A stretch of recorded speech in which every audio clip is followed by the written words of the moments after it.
Pamätám si veci, že som zaspával s kakaom vo fľaši. To bolo také teda, sa lahol do postele, vypýtal si svoje kakavko, v kľude ho vypil, hodil fľašu na zem, potom som mohol spať. No to bolo, viem, že keď som začal chodiť do školy, mi hovorili, že už by som to nemal robiť. Nedávaj ručičky, keď maminka kráľa. Vieš, že nožík je ostrý.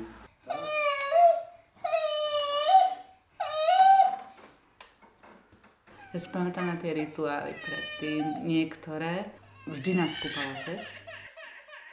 A taký rituál, že bola som opretá o kachličky a že pejko, to znamená, že vystrč nohu a umýl nohy.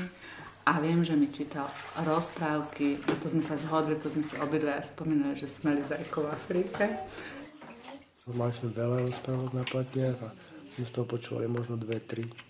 Najradšej sme mali také, že 3 prasiatka, lebo tie boli obojstranné, takže sme to mohli naťahovať a vždy ešte, že otočiť a tak, aby sme nemuseli ísť tak skoro spať. Tým, že ja ich nejak fyzicky proste nemôžem riešiť, lebo aj s rukami mám problém, takže nejaké všetko to je na barborke. Takže je to také, že rozprávky väčšinou čítam Maruške ja, že je to príjemné, že môžem byť teda s ňou, akože len ja som s ňou, lebo cez deň väčšinou to nie je také, že by som len ja s ňou bola. A veru na tej Maruške.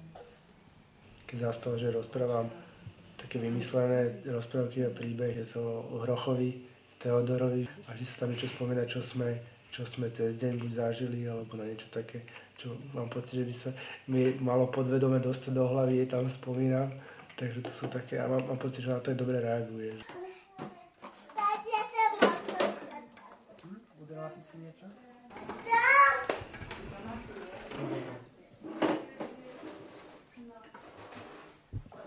Sa páči? Vylezeš tam? Ale potrebuješ pomôcť. Aj, to je fúška, jeden je druhý. Ale vy dvaja sa tam zmestí. Kukulienka, kde si bola, keď tá dlhá zima bola.